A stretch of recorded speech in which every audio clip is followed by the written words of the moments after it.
बिस्मिल्लाहिर्रहमानिर्रहीम। अस्सलामु अलैकुम वरहमतुल्लाहि वबरकातुह।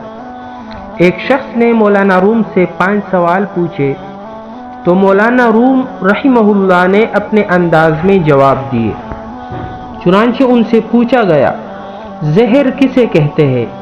जवाब दिया, हर वो चीज़ जो हमारी ज़रूरत से ज़्यादा हो जहर बन जाती है, ख्वाह वो क़ुव्वत या इक़्तिदार हो, अनानियत हो, दौलत हो, भूख हो, लालच हो, सुस्ती या काहिली हो, अज़म व हिम्मत हो, नफ़रत या कुछ भी हो।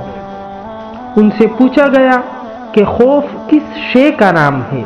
जवाब दिया, गैर मुतवक्के सूरत हाल को कबूल न करने का नाम खौफ है। अगर हम गैर मुतवक्के को कबूल कर ले तो वो एक मुहिम जुई में तब्दील हो जाता है। उनसे सवाल किया गया, हसद किसे कहते हैं? जवाब दिया, दूसरों में खैर वो खूबी तस्लीम न करने का नाम हसद है। अगर इस खूबी को तस्लीम कर ले तो ये रशक और कशफ यानी हौसला अफजाई बनकर हमारे अंदर आगे बढ़ने का जज्बा पैदा करता है। उनसे ये भी पूछा गया कि गुस्सा किस बला का नाम है? तो आपने जवाब दिया, जो अमर हमारे काबू से बाहर हो जाए उसे तस्लीम न करने का नाम गुस्सा है।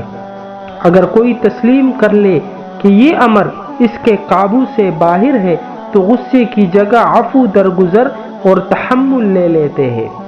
और उनसे ये भी पूछा गया कि नफरत किसे कहते हैं?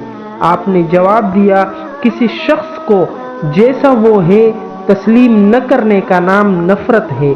अगर हम गैर मशरूत तौर पर उसे तस्लीम कर ले तो ये मोहब्बत में तब्दील हो सकता है।